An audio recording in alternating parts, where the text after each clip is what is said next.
Hello everyone, once again welcome back to my YouTube channel. ഇന്നത്തെ വീഡിയോയിലൂടെ നിങ്ങളുമായി share ചെയ്യാൻ പോകുന്നത്, നമ്മൾ കേട്ടിട്ടില്ലേ, റിലേഷൻഷിപ്പിൽ ആ വ്യക്തി ഭയങ്കര ടോക്സിക് ആണ്, അല്ലെങ്കിൽ അവൻ ഭയങ്കര ടോക്സിക് ആണ്, അവൾ വളരെ ടോക്സിക് ആണ്.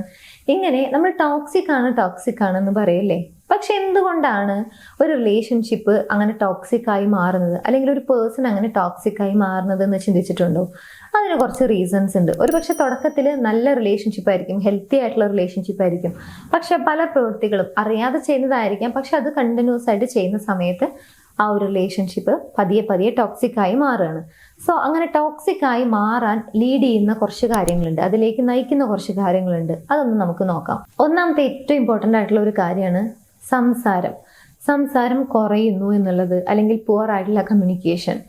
ഇത് കേൾക്കുന്ന സമയത്ത് ഇത് എത്ര വലിയ സംഭവമാണോ, അല്ലെങ്കിൽ ഇതൊക്കെയാണ് ഒരു ടോക്സിസിറ്റിയിലേക്ക് നയിക്കുന്ന റീസൺ എന്ന് തോന്നും. പക്ഷേ ഈ ഒരു പുവർ കമ്മ്യൂണിക്കേഷൻ പലപ്പോഴും ടോക്സിസിറ്റി ആയി മാറുന്നത് എങ്ങനെയാണെന്നുള്ളത് നോക്കാം. ഒന്നാമത്തെ കാര്യം, അവർ ആ റിലേഷൻഷിപ്പിൽ അത്രയധികം ഹാപ്പി ആയിരിക്കില്ല, അല്ലെങ്കിൽ അവർക്ക് മാനേജ് ചെയ്യേണ്ടി വന്നിട്ടുള്ള, അല്ലെങ്കിൽ പലപ്പോഴും യെസ് പറയേണ്ട കാര്യങ്ങളിലൊക്കെ നോ പറഞ്ഞ്, അല്ലെങ്കിൽ നോ പറയേണ്ട കാര്യങ്ങളിലൊക്കെ യെസ് പറഞ്ഞ് അങ്ങനെ കടിച്ചു പിടിച്ച് നിൽക്കുന്ന ചില കാര്യങ്ങളുണ്ടായിരിക്കും. അത് അവരൊന്നും ഓപ്പൺ ആയിട്ട് കമ്മ്യൂണിക്കേറ്റ് ചെയ്യാതെ മനസ്സിൻ്റെ ഉള്ളിൽ ഇങ്ങനെ വെച്ച് ഒരു പോയിന്റ് എത്തുന്ന സമയത്ത് പൊട്ടിത്തെറിച്ചുകൊണ്ട് സംസാരിക്കുന്ന ഒരു രീതിയുണ്ട്. ചില ആളുകൾ അങ്ങനെയാണ്.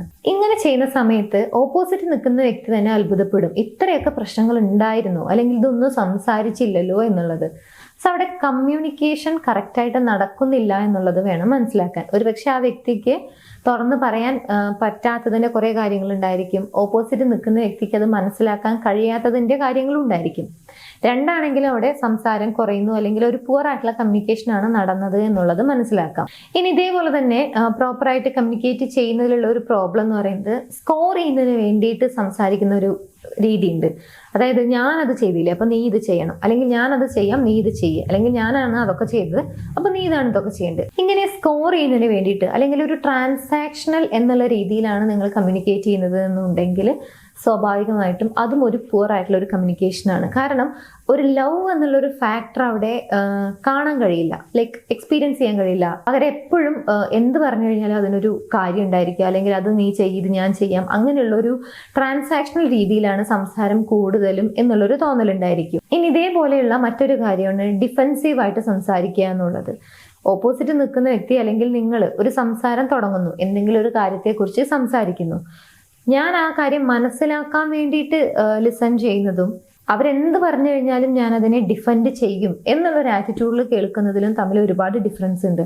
സോ കമ്മ്യൂണിക്കേഷൻ ഡിഫെൻസീവായി മാറുന്ന സമയത്ത്, അതായത് അതിനെ എതിർക്കാൻ വേണ്ടി നിൽക്കുകയാണ്, എന്ത് പറഞ്ഞു കഴിഞ്ഞാലും ഞാനാണ് ശരി എന്നുള്ളത് എനിക്ക് അങ്ങ് പ്രൂവ് ചെയ്യണം, ആ ഒരു രീതിയിലാണ് നമ്മൾ കൂടുതലായിട്ടും കമ്മ്യൂണിക്കേറ്റ് ചെയ്യുന്നത് എന്നുണ്ടെങ്കിൽ ഈ പറഞ്ഞ എന്ത് രീതിയാണെങ്കിലും അത് പതിയെ ടോക്സിക് ആയി മാറും എന്നുള്ളത് ഉറപ്പാണ്. സോ പുവർ കമ്മ്യൂണിക്കേഷൻ, അല്ലെങ്കിൽ കൃത്യമായ രീതിയിലുള്ള സംസാരം നടക്കാതിരിക്കുന്നത് പലപ്പോഴും ആ റിലേഷൻഷിപ്പ്, അല്ലെങ്കിൽ ആ റിലേഷൻഷിപ്പിലുള്ള വ്യക്തികൾ പതിയെ ടോക്സിക് ആയി എന്ന് നമുക്ക് മനസ്സിലാക്കാൻ സാധിക്കും. അല്ലെങ്കിൽ ടോക്സിക് ആയി മാറുന്നതിൻ്റെ ഒരു പ്രധാനപ്പെട്ട റീസൺ പുവർ കമ്മ്യൂണിക്കേഷൻ ആണ്. ഈ രണ്ടാമത്തെ പോയിന്റ് നോക്കുന്നതിന് മുൻപായി, നിങ്ങളുടെ റിലേഷൻഷിപ്പിൽ നിങ്ങൾ ഏതെങ്കിലും രീതിയിലുള്ള ഇഷ്യൂസ് ഫേസ് ചെയ്യുന്നുണ്ടെങ്കിൽ അതിനൊരു പ്രോപ്പർ സൊല്യൂഷൻ വേണം, ഗൈഡൻസ് വേണം, ആ ഒരു റിലേഷൻഷിപ്പ് ഇഷ്യൂ സോൾവ് ചെയ്യണം എന്നൊക്കെ ആഗ്രഹിക്കുന്നുണ്ടെങ്കിൽ സപ്പോർട്ടിന് വേണ്ടി നിങ്ങൾക്ക് സ്ക്രീനിൽ കാണുന്ന നമ്പറിലേക്ക് കോൺടാക്ട് ചെയ്യാവുന്നതാണ്.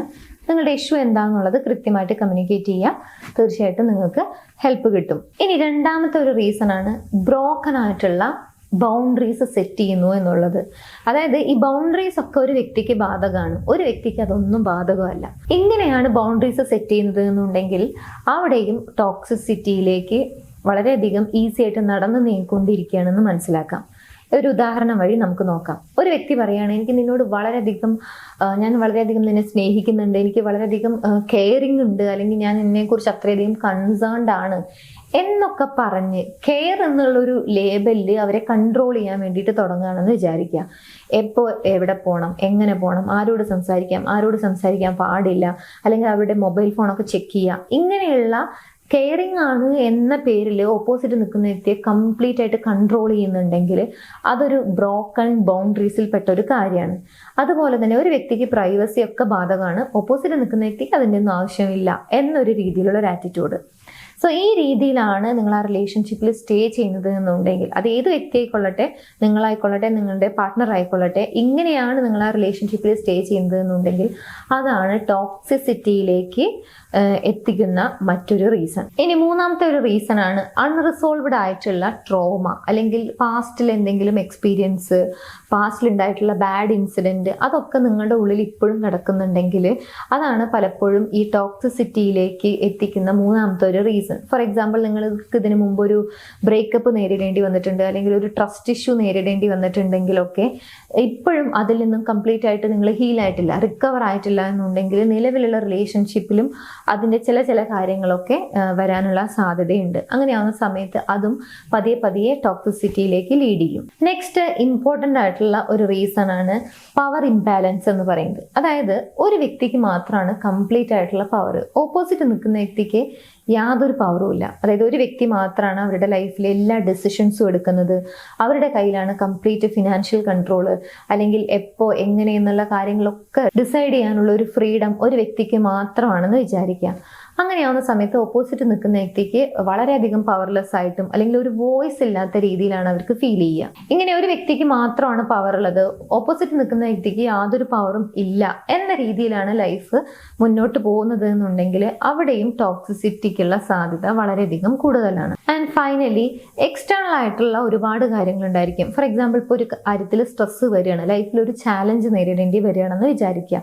സോ അങ്ങനെ ഒരു പ്രോബ്ലം ഫേസ് ചെയ്യുന്ന സമയത്ത് നിങ്ങളൊരു ടീമായിട്ട് അതിനെ ഫേസ് ചെയ്യുന്നതിന് പകരം എന്ത് ചെയ്യും, പരസ്പരം കുറ്റപ്പെടുത്താൻ തുടങ്ങും. ലൈക്ക് ഒരാൾ മറ്റൊരാൾക്ക് എതിരെ നിന്ന് സംസാരിക്കാൻ തുടങ്ങും. അങ്ങനെയാവുന്ന സമയത്ത് നീ അതുകൊണ്ടാണ്, അല്ലെങ്കിൽ നിന്റെ ശ്രദ്ധക്കുറവ് കാരണമാണ്, അല്ലെങ്കിൽ നീ എപ്പോഴും അങ്ങനെയാണ്, നീ ഒരിക്കലും നന്നാവില്ല, ഇങ്ങനെയൊക്കെ പറഞ്ഞ് ഓപ്പോസിറ്റ് നിൽക്കുന്ന വ്യക്തിയെ കുറ്റപ്പെടുത്തുന്നതിന് പകരം നിങ്ങൾ ആ ഒരു ടീമായി ആ ഒരു പ്രോബ്ലത്തിനെ ഫേസ് ചെയ്യാൻ വേണ്ടിയിട്ട് ട്രൈ ചെയ്യുകയാണെങ്കിൽ പലപ്പോഴും നിങ്ങളോ അല്ലെങ്കിൽ ആ റിലേഷൻഷിപ്പോ ടോക്സിസിറ്റിയിലേക്ക് പോവില്ല. പക്ഷേ ഒരാൾ മറ്റൊരാൾക്ക് എതിരെ നിന്ന് സംസാരിക്കാൻ തുടങ്ങിക്കഴിഞ്ഞാൽ സ്വാഭാവികമായിട്ടും അത് പതിയെ എല്ലാ സംഭവങ്ങളിലും, അല്ലെങ്കിൽ ഏത് കാര്യം വന്നു കഴിഞ്ഞാലും ഇങ്ങനെയാണ് സംസാരം എന്നുണ്ടെങ്കിൽ ഒരു സപ്പോർട്ട് കിട്ടാത്ത ഫീലിംഗ് ആയിരിക്കും, ഒരു ഇമോഷണൽ സേഫ്റ്റി ഫീൽ ചെയ്യില്ല. അത് പതിയെ ടോക്സിസിറ്റിയിലേക്ക് ലീഡ് ചെയ്യും. മാത്രമല്ല, ഇങ്ങനെ ചെയ്യുന്ന സമയത്ത് ഒരു ക്വാളിറ്റി ടൈം ഉണ്ട്, അല്ലെങ്കിൽ അങ്ങനെ ഒരു ക്വാളിറ്റി ടൈം സ്പെൻഡ് ചെയ്യുന്നു എന്നുള്ളൊരു തോന്നലുണ്ടായിരിക്കില്ല. ജസ്റ്റ് ഒരു റൂംമേറ്റിനെ പോലെ എല്ലാ കാര്യങ്ങളും ജസ്റ്റ് സ്ട്രെസ് ആണെങ്കിലും അല്ലെങ്കിൽ എന്തെങ്കിലും കാര്യങ്ങളുണ്ടെങ്കിൽ പറയുന്നു, ബില്ലും കാര്യങ്ങളൊക്കെ ഷെയർ ചെയ്യുന്നു എന്നല്ലാതെ ഒരു കപ്പിൾ ഫീലിംഗ് ഉണ്ടാകില്ല എന്നുള്ളതാണ് മറ്റൊരു കാര്യം. സോ ഇത്രയും കാര്യങ്ങൾ ലൈഫിൽ ശ്രദ്ധിക്കാതെ, അല്ലെങ്കിൽ പലപ്പോഴും ഇങ്ങനെയുള്ള കാര്യങ്ങൾ കണ്ടിന്യൂസ് ആയിട്ട് റോങ് ആയിട്ടുള്ള രീതിയിൽ ചെയ്യുന്ന സമയത്ത് ആ ഒരു റിലേഷൻഷിപ്പ് അല്ലെങ്കിൽ ആ ഒരു വ്യക്തി പതിയെ ടോക്സിക് ആയി മാറുന്നത് നമുക്ക് കാണാൻ സാധിക്കും.